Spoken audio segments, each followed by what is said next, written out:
Bonjour à tous. Bonjour. Merci, bonjour à tous. Aujourd'hui, on parle de Wishworld, le nouvel épisode de Doctor Who.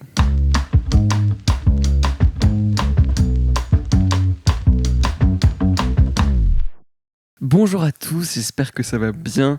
Bienvenue sur ma chaîne YouTube où on parle de pop culture dans un format podcast discussion. Aujourd'hui, on se retrouve pour parler de l'épisode 7 de la saison 2, la première partie du final de la saison 2 de Doctor Who.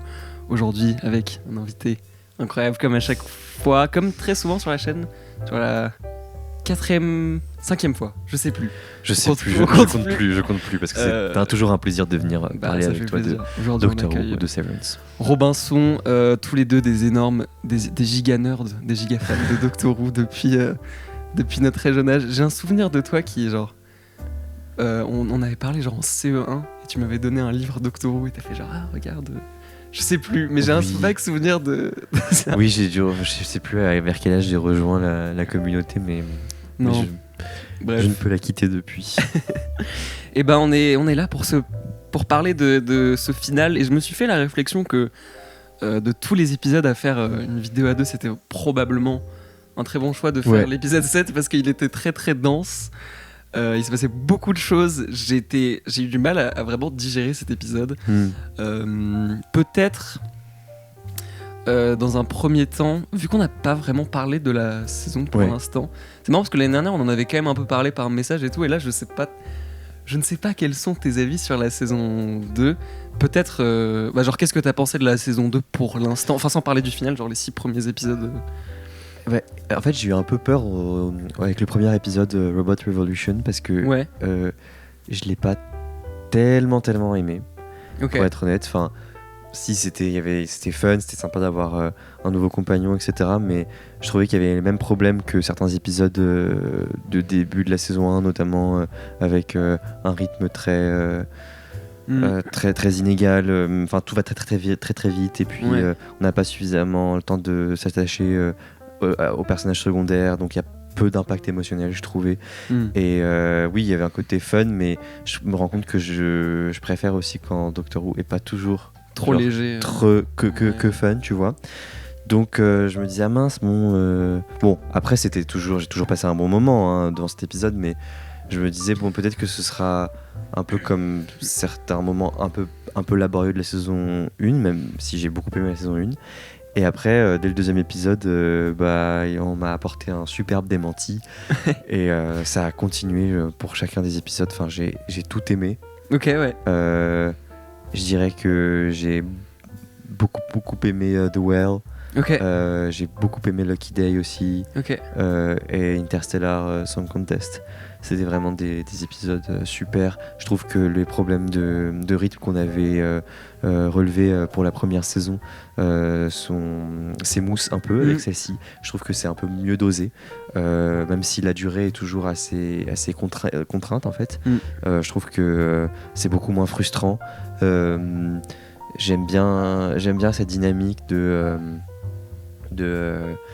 avec Belinda qui veut pas voyager avec le docteur en fait, qui se retrouve contrainte, cool. Etc. Je trouve que ça crée des tensions assez intéressantes.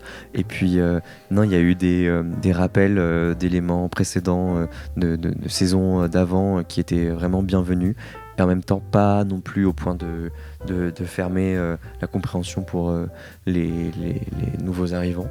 Donc j'ai trouvé que tout ça était très bien dosé. On a des très belles performances. Et puis par exemple, je trouve que la série aussi, on en parlera peut-être tout à l'heure avec Wishworld, mais elle est assez pertinente en fait dans ce qu'elle dit aussi de l'actualité. Et j'aime bien le fait que elle soit pas complètement déconnectée de ce qui se passe dans nos sociétés, dans le monde, etc.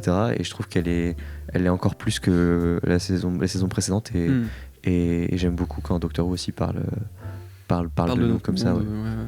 Ouais, c'est très actuel, je suis assez d'accord. Non, mais franchement, je te rejoins globalement. Je pense que l'épisode 1, c'était celui qui était un peu le moins bien reçu de tous. Et c'était, je pense, mon épisode que j'ai le moins aimé. Je pense que j'ai aimé plus que toi, mais moi, ce que j'ai vraiment aimé dans cet épisode, c'était Belinda. Ouais. Je trouve que le rythme était beaucoup trop rapide, mais je trouvais que Belinda était beaucoup plus forte que...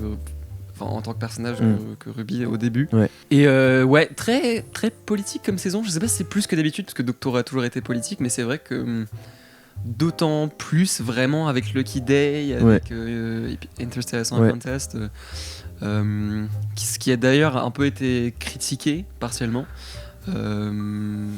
par plein de gens. C'est vrai que c'est très appuyé, c'est pas toujours dans la subtilité pour certains, mais ça me dérange pas vraiment tant que ça. Non. Mais surtout, c'est un truc dont j'ai déjà parlé sur la chaîne, mais vu l'époque dans laquelle ça s'inscrit, il y a un peu une forme d'urgence, tu vois, je pense, par rapport au message qui pour moi justifie un peu ça.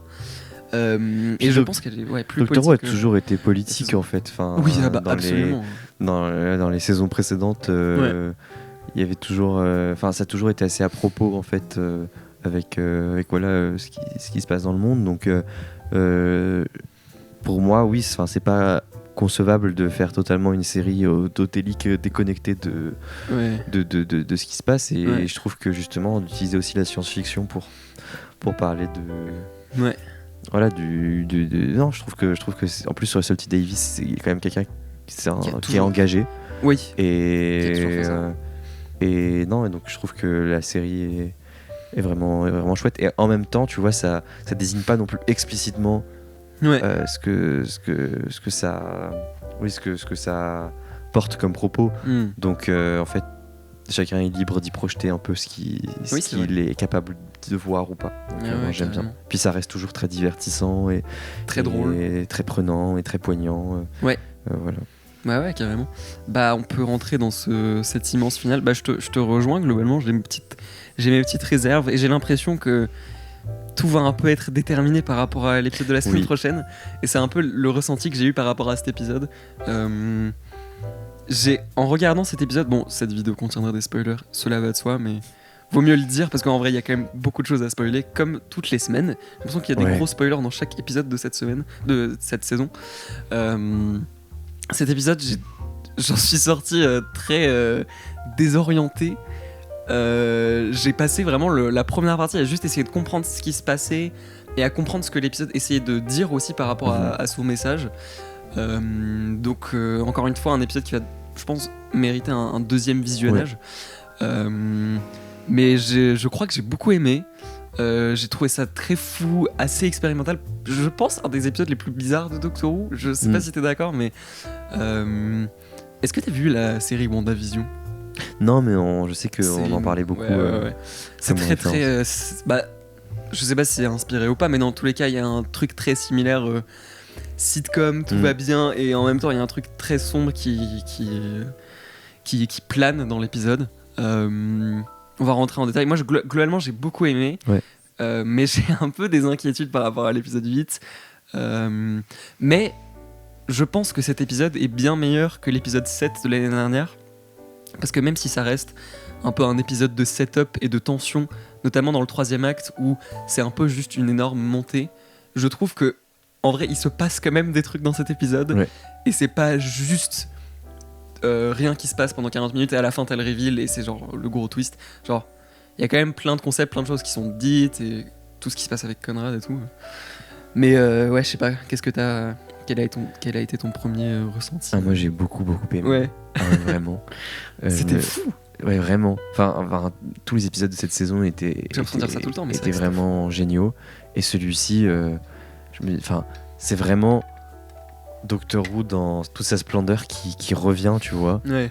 Et donc ça m'a fait penser à des épisodes comme Turn Left ou d'autres épisodes qui se passent dans des réalités un peu où il y a John Smith qui justement dans la est mobilisé. Et non, j'ai trouvé ça vraiment formidable, même dans la façon dont le rythme était géré. Je trouvais que j'étais tellement heureux de revoir tous les personnages oui, c'est vrai. qui reviennent, etc. Certaines fois on a eu des surprises et en fait je trouve que là il a vraiment réussi à créer l'univers de ce soft reboot de façon très consistante, parce que du coup on est content de revoir Ruby, on est content de revoir Kate, même Mel, même Susan Triad. Et non, en fait, je trouve que oui, l'épisode est déroutant au début, enfin même tout le long, mais mais je trouve que c'est justement c'est bienvenu. Il y a à la fois des reveals et en même temps il y a énormément de mystères. Et puis en fait, ça donne surtout l'impression que tout était déjà prévu un peu et tout menait vers ce final en 2 parties. Ce que j'aime beaucoup quand on s'aperçoit qu'il y a des points de cohérence qu'on n'avait pas nécessairement soupçonnés, parce que même il y a des choses de la saison 1 qui sont qui reviennent. Oui, c'est vrai. Et donc on se rend compte en fait que c'était tout mené en fait pas nécessairement vers le final de la saison 1 dans la saison 1, mais vers ce final là. Et ça j'adore. Et en fait je trouve que rien que pour ça, l'épisode se suffit à lui-même quelque part pour toute la satisfaction qu'il m'a apporté pendant le visionnage et après. Donc je m'inquiète pas tellement du final, parce que je me dis de toute façon ça gâchera pas l'épisode qu'on vient d'avoir et ce qui nous a laissé. Et je pense qu'aussi ce qui est bien avec cet épisode, c'est que l'attente de la résolution fait aussi partie de l'expérience de celui-ci. Donc on peut pas tellement lui retirer ça. Et non, en fait le final, tu m'avais partagé le fait que ça allait faire 66 minutes. Ouais. Donc on va avoir une durée plus longue. Donc je pense que c'est nécessaire vu toutes les choses qui sont un peu mises en place. Et donc moi je me fais pas tellement de soucis. Et en fait non, je pense pas que ce sera.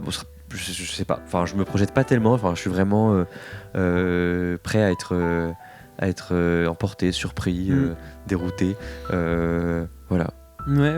Donc non, j'ai adoré. Ouais, non, je te rejoins. En vrai, moi, je suis sorti de cet épisode quand même très hypé pour l'épisode de la semaine prochaine. Enfin, c'est vraiment un énorme cliffhanger, comme on n'a plus beaucoup dans Doctor Who finalement. Des énormes cliffhangers comme ça. Et ce que tu disais aussi par rapport à l'univers, on a vraiment vu que ces 2 saisons ont un peu été en création, enfin en lien, quoi. C'est vraiment comme si c'était genre vraiment les Avengers de fin de saison, comme Russell T Davies a beaucoup fait. Oui. Et on l'adore pour ça. Ouais.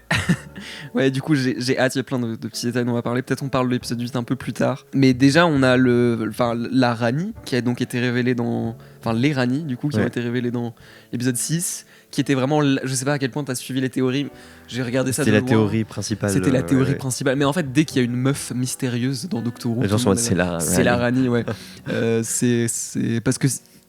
On pourrait dire c'est le maître, mais le maître a déjà été une femme, donc enfin bref. Et même avant, quand il y avait Missy, on pensait que ça allait être la Rani dans la saison. C'est possible, ouais, j'avoue, je sais pas trop, mais c'est carrément avant possible. qu'on apprenne que ce soit une réincarnation du maître. Et du coup, finalement, le fait que ça soit le truc prévisible entre guillemets, c'est plus surprenant. Parce que c'est comme s'il faisait tout à l'inverse de la dernière saison. Oui, où là il déjouait tout. Ouais, tous les pronostics. Exactement. Moi, je me pose de plus en plus la question de. Il y a des méchants qui reviennent dans Doctor Who qui sont de l'ère classique. Et je sais pas à quel point c'est un peu étrange pour vraiment des nouvelles personnes. Parce que quand même là, on rentre dans du lore de Doctor Who, de Omega, le premier seigneur du temps. Enfin, genre des trucs de plus en plus lointains. Je dis pas que c'est forcément une mauvaise chose, mais je me questionne genre à quel point est-ce que c'est, tu vois. Ouais, alors si ta 2e saison que tu regardes. En fait, moi pour être honnête, j'ai pas trop regardé la classique era. Ouais. Donc je suis peut-être un peu au même niveau que des spectateurs qui n'en ont jamais entendu parler. Enfin, j'exagère peut-être, mais tu vois, la Rani, en fait, je la connaissais pas tellement. Et ça m'a pas déçu le reveal. Et en fait, Omega, donc c'est la révélation de la toute fin de l'épisode, quand la Rani justement précise que c'est ce qu'elle recherche, la personne qu'elle recherche. Elle l'explique en genre 1 ou 2 phrases. Et je me dis, ah ouais, trop bien. Et en fait, c'est après que j'ai regardé, ah oui, il avait été mentionné dans un épisode, enfin, je sais plus, dans les années 70, tu vois. Et en fait, je trouve ça génial. Et aussi, ce que j'aime beaucoup avec ces connexions qui sont faites avec l'ère classique, c'est que ça donne vraiment l'impression d'une continuité. Une continuité, mais folle, mais d'une amplitude aussi, qui rend la série vraiment, vraiment magnifique, en fait. Tu vois, de te dire que c'est une quantité d'éléments, d'épisodes à travers 60 ans qui se rejoignent, etc. Enfin, je me dis, c'est un projet presque proustien, en fait, tu vois. C'est ça qui est bien. Et j'aime beaucoup, en fait. Et je trouve que c'est pas c'est pas très impactant en soi, parce qu'en plus il y a des flashbacks, un peu. Après, c'est vrai que, bon, on dit toujours... Oui, après ça dépend, je sais pas en fait quel est le profil d'un spectateur de Doctor Who qui n'est pas un fan de Doctor Who en fait, tu vois. Non mais c'est vrai. Bah c'est pour ça que je me pose la question parce que donc en fait, de toute façon, on va pas peut-être se mentir, on va peut-être pas se mentir, pour regarder la série, il faut être fan. Tu peux être fan de la première heure ou comme être fan plus récemment, mais je pense que tu peux difficilement regarder ça de façon détachée. Je comprends. Ouais, c'est vrai. Je sais pas, en fait, je me pose la question. Ouais, c'est vrai. Non, mais c'est intéressant. Faudrait demander à des gens qui regardent. Parce que c'est un tel univers, tel. Et à quel point est-ce que tu vas. Parce qu'après, il y a tout un monde avec les livres audio, les livres. Oui. C'est un peu infini. Et à chaque fois qu'il y a un concept d'épisode, c'est genre Interstellar Song Contest, ça a déjà été fait dans une histoire audio avec le 8ème Docteur en 2000. Et c'est un peu. Ça donne un peu mal à la tête. Mais en vrai, c'est aussi ça que j'aime bien, notamment avec Suzanne. Mais qu'est-ce que t'as pensé de la Rani, du coup, et de de la révélation de cet épisode Non, j'ai bien aimé le fait de remployer le concept de By Generation. Surtout que là, on va la voir sous un nouvel angle parce que j'ai l'impression qu'on sème un peu... les graines d'une petite insurrection peut-être du côté de Mrs. Flood. Enfin, j'espère en tout cas. Je pense, ouais. Et non, j'ai bien aimé ce reveal. J'aime bien le fait que du coup il y ait une précédente incarnation qui soit complètement inféodée à l'autre, mais je pense que encore une fois Mrs. Flood ne va pas en rester là. Elle va pas se laisser faire. Elle va pas se laisser faire. Ouais.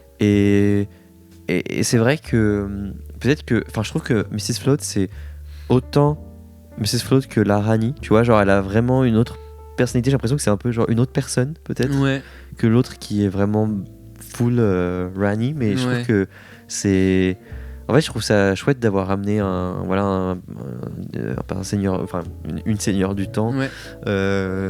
Et non, en fait, j'aime bien. Après, c'est vrai que elle est assez similaire à Missy, Oui, c'est vrai. Et le truc de la bigénération, je sais que ça fait un peu débat. J'y suis pas fermé du moment que ça reste pas comme ça jusqu'à tu vois, enfin que ça soit un truc de cette ère, tu vois, pourquoi. Mais je pense que ça va être un peu ponctuel. Mais là, je pense que c'était nécessaire parce que en fait, Mrs. Flood toute seule à être cette méchante démesurée, etc. On n'y croit pas tellement parce que elle-même, je crois que l'actrice avait dit qu'il y avait quelque chose plus une forme d'une messagère, d'une facilitatrice. Elle voulait pas rentrer dans le voilà, exactement. Et je trouve ça plus cohérent. Et non, en fait, je trouve ça chouette, ce personnage de scientifique qui veut mener cette expérience et qui veut aller du coup fracasser la réalité pour aller derrière. Et en fait, de savoir qu'il y a Omega qui est tapis là comme ça. Non, j'ai trouvé ça. Franchement, je suis très content de cet ennemi. Je trouve que c'est une ennemie à la hauteur. Et puis en fait, je préfère une ennemie comme ça que genre un gros chien. C'est vrai. Un gros chien accroché sur le Tardis, tu vois. C'est vrai que. Faudra voir comment Omega est traité parce que je sais que dans la. Moi, j'ai vu l'épisode, c'est les 3 docteurs, des épisodes 70, 80. Et je sais pas comment ils vont réinventer le design, j'espère. Dans tous les cas, c'est vrai que ça sera pas un gros chien. Mais je te rejoins que non, le duo marche bien. Et le fait qu'il soit un peu 2 facettes différentes, genre limite, je me suis dit, genre, est-ce que Mrs. Flood elle peut avoir une sorte de rédemption ? Je pense non, parce que ça reste quand même quelqu'un d'assez sombre, assez sinistre. Le moment où elle est en policière et elle ramène Belinda et tout. J'ai bien aimé qu'elle soit pas juste une gentille petite dame et qu'elle soit quand même un peu sombre et menaçante, parce que ça c'est un truc qu'on avait avant. Et j'espérais qu'elle soit pas juste trop comique. Et là pour le coup j'aime bien leur dynamique et la nouvelle actrice Archie Panjabi, je crois elle s'appelle. Je trouve qu'elle est cool, elle est menaçante, elle est. C'est vraiment une méchante à la hauteur d'un final dans son petit vaisseau en mode bouffon vert dans Spider-Man. Donc ça j'aime bien les costumes et tout. J'espère qu'elle aura assez à faire dans le final, mais ouais j'ai bien aimé notamment cette séquence d'intro que j'ai trouvé genre franchement super sombre. J'étais genre waouh, ok, on tue des enfants, on tue des darons. Ils sont transformés. C'est à la fois très sombre et menaçant et en même temps complètement goofy. Ouais. Et du coup c'est ce ton parfaitement Doctor Who. Donc dès le début j'étais pris, et je trouve aussi que la musique, le thème du Rani, enfin de la Rani, est vraiment formidable. Globalement j'ai beaucoup aimé la musique dans cet épisode, mais je trouve que son thème est vraiment genre vraiment super sombre et super bizarre. Donc non vraiment j'aime bien. Faudra voir comment c'est résolu, mais j'aime bien aimer leur présence. Non, oui, pareil, et peut-être que ce sera une ennemie récurrente. Peut-être, qui sait. Et donc non, j'aime bien aussi ce rappel aux origines un peu du Docteur. Et j'ai l'impression que, on en parlera après, mais le final va vraiment aussi rebattre les cartes de Timeless Child. Et des origines du Docteur, enfin on va dire du socle de la série un peu. Mais voilà, donc non, en tout cas pour la Rani, je trouve que c'est chouette. Ouais, on a cette sorte de Unholy Trinity, comme c'est appelé. Avec donc Conrad, Rani qui compte pour une, et du coup Omega, donc c'est ça la trinité. Conrad qui revient donc dans cet épisode après son apparition dans l'épisode 4. Et au début je me suis vachement questionné sur tu sais qu'est-ce qu'il fout là, parce que la Rani c'est quand même quelqu'un de, enfin je connais pas trop le personnage, mais je sais que c'est une scientifique super intelligente. Conrad c'est quand même un mec sacrément con. Du coup c'est pour moi assez clair qu'elle se sert de lui.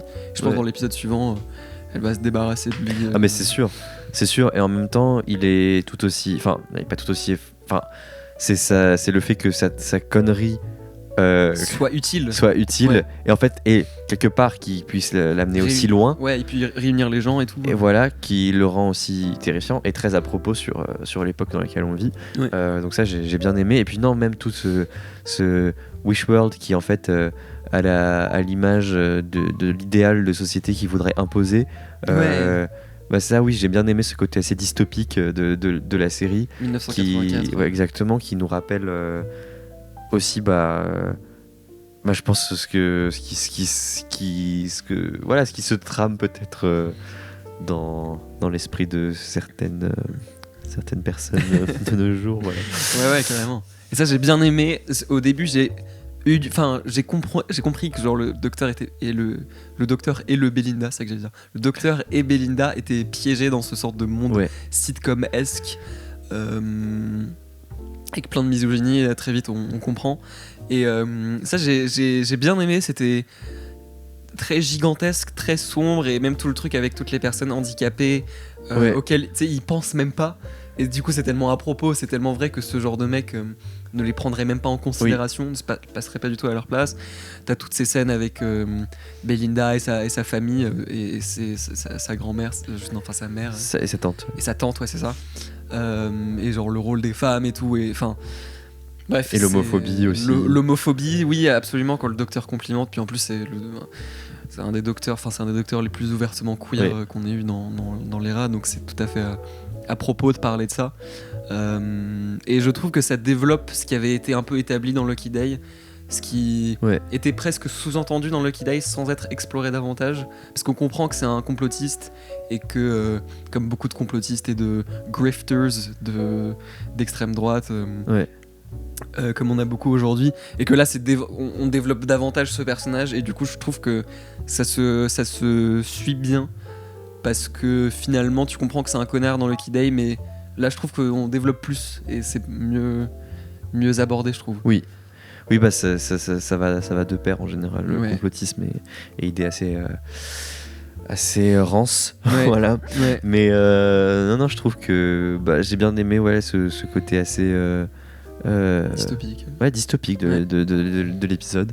Et le fait que chacun des personnages soit mobilisé en fait dans cette les prisonniers de cette dystopie là, avec un retour. Donc il y a Ruby évidemment, c'est super cool de la revoir. Il y a Kate, Suzanne et Suzanne. Ouais, Suzanne et Suzanne. Oui, mais oui. Ça on peut en parler. Ouais. Il y a Suzanne qui revient donc la semaine dernière, on en a un peu parlé. Elle est pas présente dans pas vraiment présente dans cet épisode. Ouais, très furtivement. Je sais pas à quel point elle aura un rôle important. J'espère qu'elle aura une vraie place et que ce sera pas juste du fanservice. Mais je pense que vu comment c'est établi, notamment avec toutes les thématiques autour de la famille qu'on a dans cette ère, ça sort pas de nulle part, quoi. Ouais. Ça fait un moment qu'ils en parlent, donc j'ai hâte de voir ce qui va se passer, même si là j'ai pas grand chose de nouveau à dire dessus.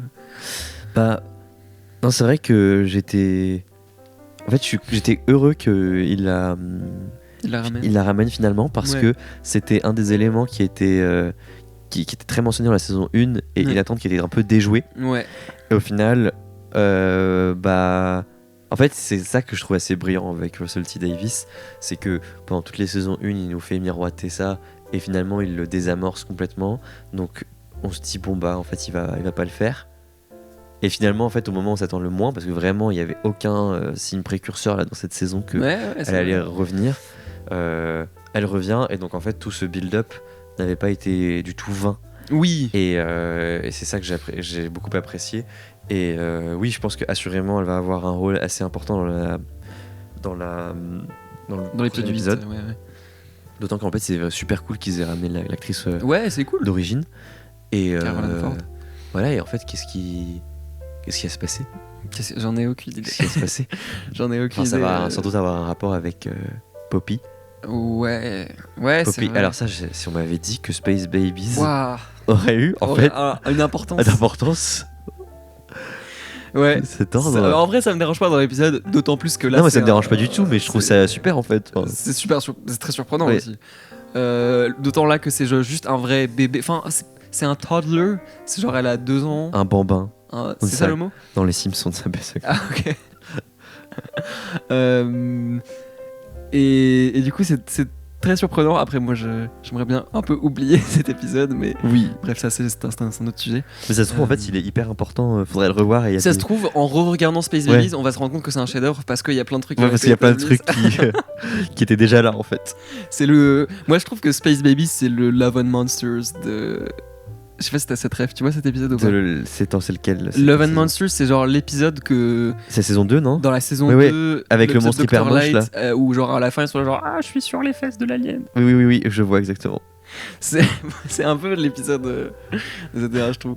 Mais ouais, du coup on a le retour de Poppy. Est-ce que c'est une seigneur du temps ? Parce que j'ai l'impression qu'elle a quand même pas mal d'importance. Un des derniers trucs que le docteur dit à la toute fin, c'est genre mais Poppy elle est réelle, moi je suis réelle, tu sais. C'est ma fille, il dit it's my daughter, et il est en mode.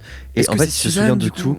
Et en fait je pense non, parce que Suzanne c'est sa petite fille, et il avait fait ce commentaire dans la saison 1 en disant que en fait Suzanne c'était sa petite fille, mais que peut-être qu'il l'avait pas encore justement procréé en fait. Ouais, c'était pas dans le bon ordre. Que c'était qu'ils s'étaient rencontrés après, parce que c'est ça en fait, les Seigneurs du Temps ils se rencontrent pas de façon linéaire. Ouais. Donc j'imagine que oui, il y aura une certaine importance qui va mener du coup vers Suzanne. Et en fait, par contre, je me demande, mais avec qui a-t-il fait Poppy ? Avec qui a-t-il créé ? Oui. Je ne sais pas, Riversong, je sais pas. Mais non, j'ai hâte de. Ça, c'est un des éléments les plus cryptiques. Et j'ai hâte de savoir ce que ça va donner, parce que c'est vraiment le seul truc qui persiste et sa seule certitude.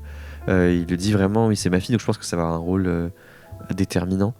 Et peut-être que oui, Space Babies, en ce sens, a son importance. Si j'avais cru un jour dire ça. Ouais. Oui, il y a genre un lien au bébé qui est très, un rapport au bébé qui est très récurrent, qui est très surprenant. À la filiation, à l'idée de faire famille, de la famille choisie, etc. Oui. Je trouve que oui, il y a ça qui revient, rien qu'avec l'histoire de Ruby. C'est pour ça que peut-être qu'en fait l'histoire de ses origines n'était pas totalement résolue, on sait pas. Ouais, on sait. Il y a plein de gens qui disent genre le père de Ruby, donc, tiens, oui, il est toujours pas. C'est quelqu'un, c'est le trickster. Non, je pense pas qu'il y a un truc particulier avec le père de Ruby, mais j'espère en tout cas qu'elle aura une place importante dans le final. Ouais, je pense. Hein. Et qu'on va pouvoir enfin voir le trio Belinda, Dr. Ruby, qu'on nous a teasé de façon peut-être un peu mensongère. C'était très mensongère. Ouais, mais oui, donc il y a totalement ça. Ouais. Et notamment avec ce nouveau dieu, le dieu des souhaits. C'était très surprenant. Je crois que c'est un nouveau dieu. Ouais. C'est pas Ouais. ce bébé qui fait... Oui. Bah, il ramène quand même les dieux, mais j'ai l'impression que ça va pas être très très important en fait. Enfin, c'était juste un prétexte pour créer ce monde pour faire tomber le docteur dans un piège. Vrai. Mais par contre, c'est intéressant parce que dans chacune des saisons là, enfin saison 1, saison 2, à chaque fois, il est question de faire tomber le docteur dans un piège, un peu. Oui, c'est vrai. Et c'est vrai. Et j'aime bien ce concept. Ouais, c'est vrai, c'est cool. Et j'ai bien aimé, j'ai beaucoup aimé Shutikatwa dans cet épisode en tant que John Smith, qui rappelle beaucoup le John Smith de David Tennant. Oui. Très humain, très bizarre. Franchement, le docteur et Belinda qui se réveillent. Et le Belinda, j'ai encore dit et le Belinda. Docteur et Belinda qui se réveillent dans leur lit. C'est genre, Good morning, sweetheart. C'était trop malaisant, c'était trop bizarre. Bien sûr. Et c'est vraiment genre, c'est comme si tu voyais le 14e docteur et Donna, c'est genre, no, that's not. Mais oui, c'est pas comme ça que ça devrait se passer. Ouais, et en fait, j'ai bien aimé parce que c'est comme si Conrad ne pouvait pas concevoir qu'un mec et une meuf puissent juste être amis. Ah bah en bien tant sûr. qu'angle en plus. C'est genre, ils sont ensemble, tu vois. Non mais en fait, ce monde pseudo-idéal est vraiment l'apanage du fascisme. Ouais, ça, absolument. Voilà, c'est important que la série parle de ça aussi aujourd'hui. Mais non, bien sûr. Et j'aime bien aussi le fait que ça se craquelle. Et par contre, ça tient pas trop. Ce que j'espère pour le prochain épisode, c'est que Belinda et Ruby, par exemple, ne vont pas rester amnésiques trop longtemps. En fait, enfin, Ruby, on se doute qu'elle s'achemine vers qu'elle n'y croit pas, quoi. Ouais. Mais Belinda, j'ai l'impression que la croyance est un peu plus consistante. Ouais. De son côté. Même si bon, elle a des doutes quand même, oui, quand elle se souvient plus de l'accouchement de sa fille et qu'elle va crier dans la forêt. Ouais. Mais non, franchement, j'ai bien aimé. Puis aussi, en fait, on sait pas. Ce que j'aime bien, c'est qu'on sait pas comment ils en sont arrivés là. Parce qu'en fait, ils arrivent au 24 mai.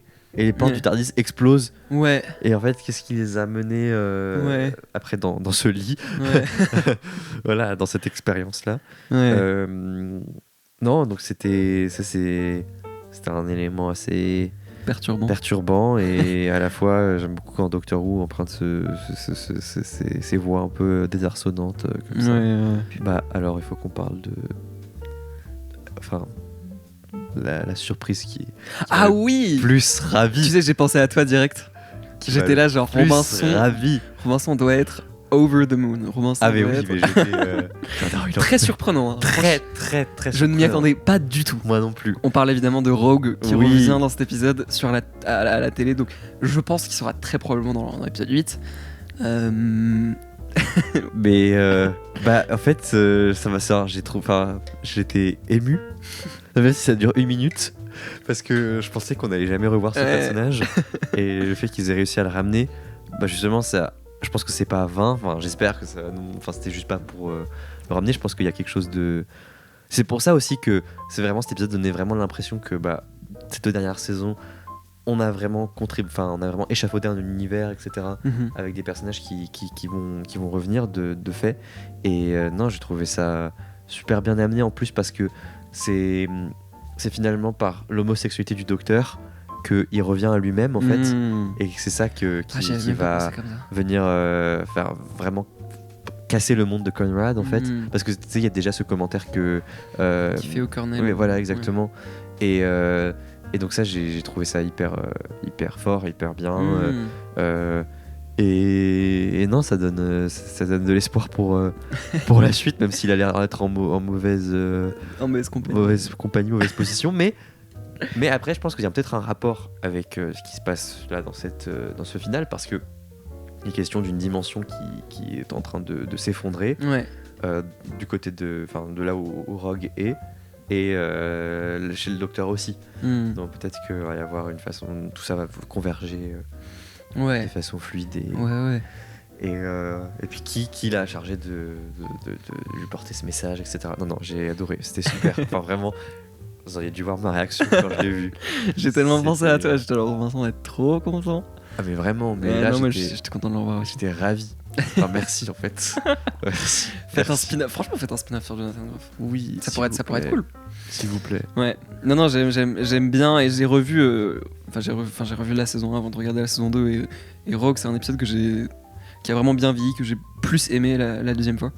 Donc j'espère qu'il aura une bonne présence dans l'épisode 8, qu'on aura un vrai Avengers avec tous les personnages, que tout le monde aura sa place, tu vois, dans l'épisode. Pas comme. Je trouve que c'est déjà mieux géré que la saison précédente. Le fait d'avoir tous ces personnages. Ouais. Oui, je pense. Ouais, je pense aussi, et je trouve que c'est un truc qui, même s'il y a des problèmes de rythme dans cette saison, qui reste, et genre il y a plein d'épisodes où je me dis ça aurait dû être en 2 parties, ça aurait dû durer 1 heure, et d'où mes petites inquiétudes concernant le final. Mais je trouve que vu que c'est la saison 2, il y a des trucs qui sont déjà établis, donc on n'a pas vraiment besoin d'établir le docteur, oui. même le compagnon et tout, genre, on perd un peu moins de... Enfin, on perd moins de temps. C'est déjà établi, donc on peut se concentrer sur d'autres trucs, et je trouve qu'effectivement là c'est déjà plus...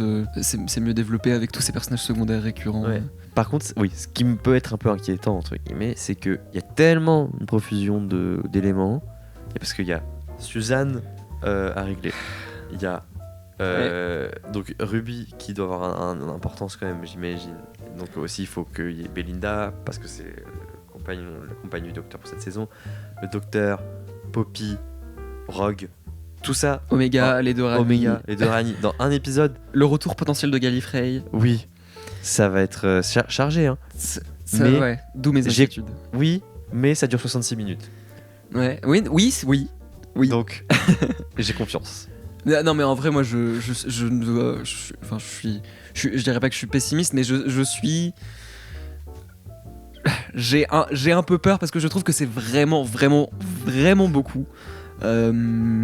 Et pour moi, l'épisode, il faudrait qu'il dure 2 heures, quoi. Enfin, c'est sûr, c'est énorme, quoi. Mais après... Mais peut-être ça serait bien fait, hein.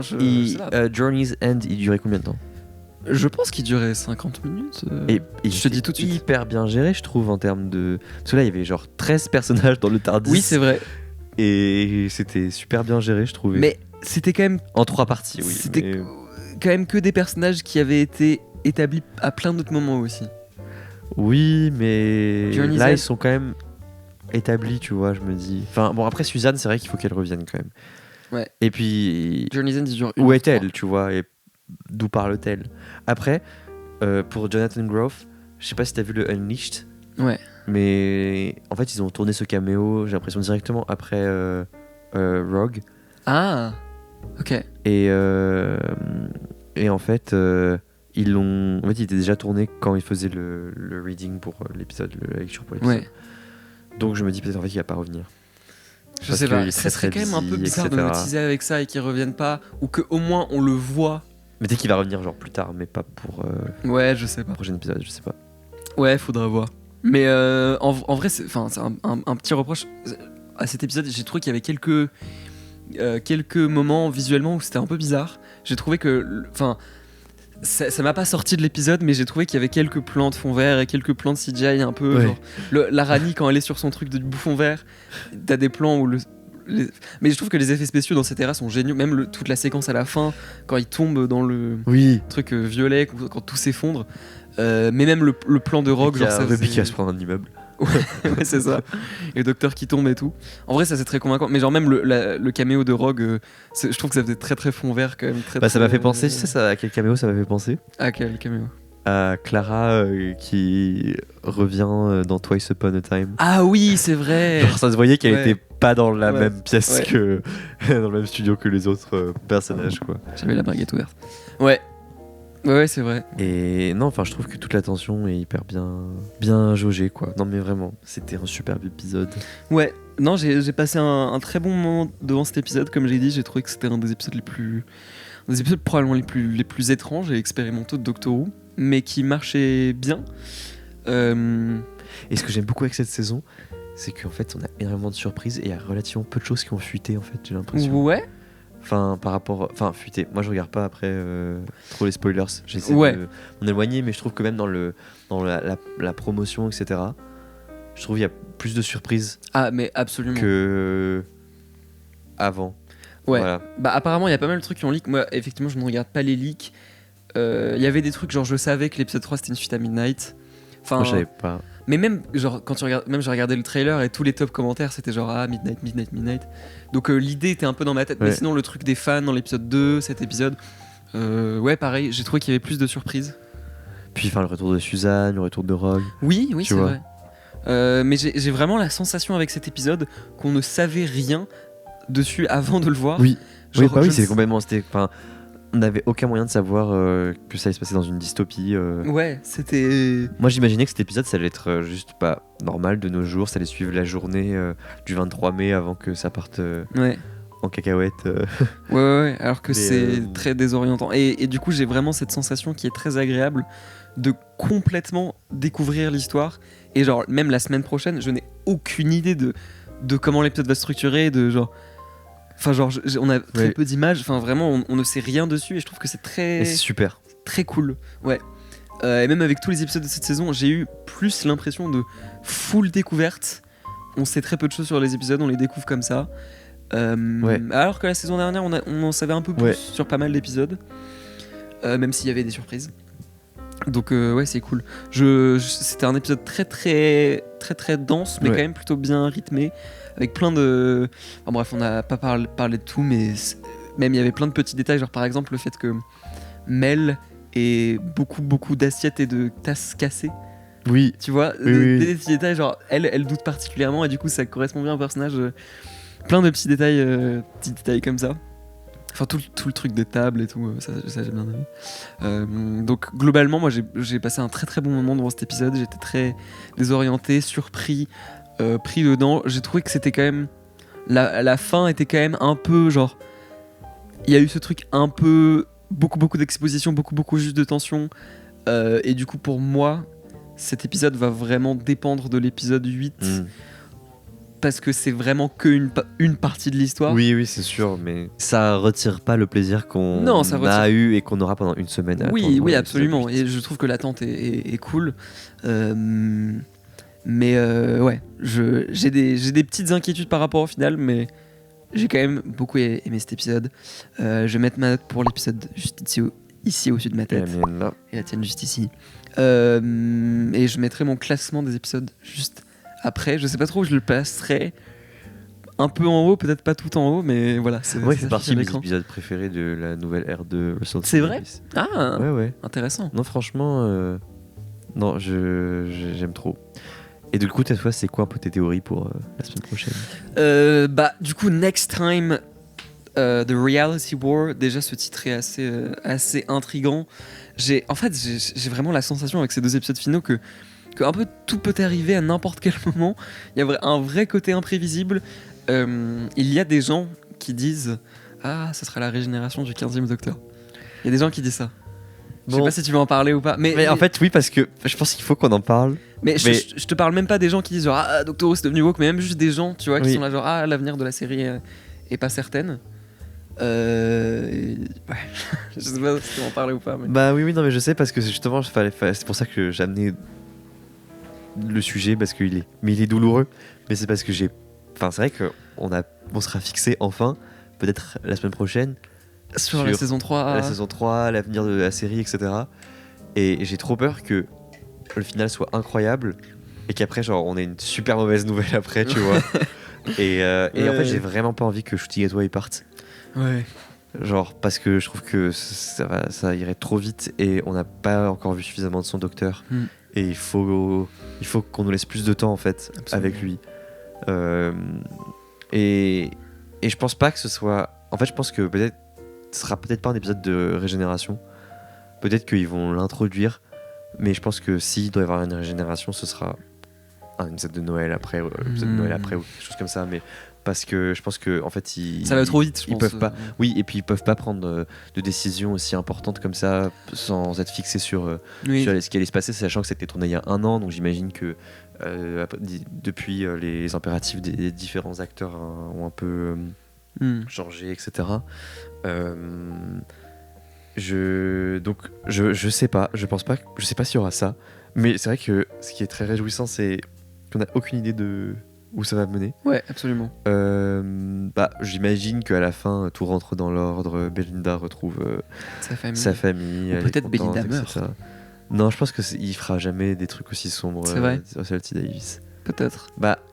Avant, oui, mais après, je le vois mal. Hein. Faire un truc aussi déchirant en mode. C'est vrai que ça serait un peu horrible. Je pense pas. Mais moi, je pense par contre, ce qui est probable, mais après, ça dépendra de Violet et tout, mais que peut-être que le personnage, il va changer d'avis. Genre, il va revenir vers sa famille. Mais. Il va être en mode. En fait, je crois que je préfère voyager avec le docteur. Ah ouais. Ça pourrait être une bonne surprise. Ça serait très surprenant. Pour moi, j'ai l'impression que Belinda, c'est vraiment typiquement le genre de compagnon qui reste qu'une saison, notamment vu la trame de Get Her Home, c'est ce qui a marqué sur tous les posters. Oui, mais justement, je pense que ça pourrait être hyper intéressant comme retournement. Mais je pense que ça va pas arriver, mais je me dis. Ça pourrait être intéressant. Ça pourrait être sympa. Bah ouais, Non, mais de toute façon, je pense que globalement, il y a un peu une exagération sur internet. Moi, j'ai vraiment pas d'inquiétude. Genre, on aura une saison 3. Et même si Disney part au début, je me suis dit, c'est dommage, mais finalement. C'est pas le budget qui a fait que j'ai adoré les saisons. Oui, c'est sûr, mais si Disney part, je pense que Ncuti Gatwa part aussi. Il y a une bonne partie du casting qui est renouvelée. Ncuti Gatwa part. J'avoue que si Ncuti Gatwa part, d'autant que j'aime d'autant plus son docteur dans cette saison. Vraiment. J'aimais bien dans la saison 1, mais là, dans cette saison, vraiment, il a des moments plus sombres. On voit plus de facettes de son docteur. Il est super drôle, super. Encore une fois, un des premiers docteurs les plus ouvertement queer et tout. Enfin, il y a plein de nouveaux trucs et. On n'en a pas assez profité, quoi. Absolument pas. Enfin, après, tu vois, Christopher Eccleston, il avait fait qu'une saison et. Oui, mais c'était 13 épisodes. C'était 13 épisodes, après, là, du coup, techniquement, c'est plus d'épisodes, mais. Oui, mais. Je te rejoins complètement, je serais dégoûté. Si franchement, je serais vraiment dégoûté. Et puis même, non, mais je sais pas si c'est à quel point les rumeurs elles sont valides. Elles sont valides ou pas, parce que j'ai l'impression qu'il y a aussi une part de toute la sphère très critique de la série là, qui la taxe qui est extrêmement virulente à son égard, et j'ai l'impression qu'il y a des gens qui ont envie en fait de la voir échouer, et donc qui portent cette rumeur de façon très intempestive comme ça sur le devant. Alors qu'en fait on n'en sait rien. C'est ça le truc, on n'en sait rien. On n'en sait vraiment rien. Ouais. Et ça pourrait aller dans les deux sens. Dans les deux sens. Et tout à fait. Et en plus, je sais pas, peut-être qu'ils pourraient continuer en mettant un budget un peu moins important. Sachant qu'en plus, il y a les spin-offs qui va arriver. Oui, c'est vrai. Donc dans aucune idée. Mais c'est vrai que j'espère qu'on va pas être trop déçu par une nouvelle. Après, peut-être la nouvelle n'arrivera pas immédiatement après l'épisode, peut-être genre 2 semaines après. Oui, c'est sûr. Mais on vivra dans le stress. Mais en tout cas, sinon par rapport à ce qui me théorise, en parlant de l'histoire, de l'épisode, je pense en effet que Poppy va avoir une importance qui va mener vers Suzanne, forcément. Je pense que Suzanne, de toute façon, c'est la clé. She's the key to all this. Je pense que je suis pas nécessairement sûr qu'on revoit Rogue. J'espère très fort, mais je veux pas mettre trop mes attentes trop hautes, tu vois. Et en fait aussi, j'espère qu'il y aura vraiment un trio, quoi, comme on disait. Ouais, ça serait cool, parce qu'en plus c'est des personnages très différents. Parce qu'en fait, Ruby et le Docteur, ils se sont pas encore retrouvés, en fait. Non, pas vraiment. Et il y a aussi un truc qu'il faudrait un peu éclaircir. C'est quand, dans Lucky Day, quand le Docteur il vient engueuler Conrad là, dans son TARDIS en disant des atrocités. J'ai adoré ça. Oui, c'était vraiment super.